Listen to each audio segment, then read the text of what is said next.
પ્રસાદ વેચાતો હતો ને આમ બેઠા. એટલે અમુક પ્રસાદ વેચવા વાળા, પ્રસાદ આ જો વરો કરવા વાળા કરે, પણ અમુક પીરીશિયા લોભિયા બહુ હોય. તે લોભીના પેટનો વેચતો હતો ને, જેટલી રસીદ ફડાવો એટલો પ્રસાદ મળે.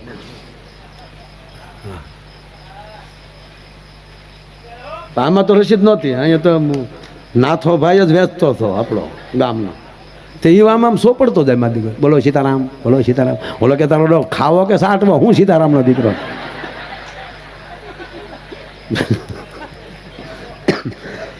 આપ્યો પછી તો આમ લીંબુ જેટલું આપ્યું, લીંબુ જેટલું નાખ ને વાડીએ લઈ જાઓ. હું એટલું નાખ, જ્યાં જ્યાં તારા બાપનો છે નાખ ને. બોલો કે ભાઈ મારે પછી પોગાડવાનો હોય તો નાખ ની આમાં બે નાખવા દો આગળ પા નાખ આમાં. બોલો કે નો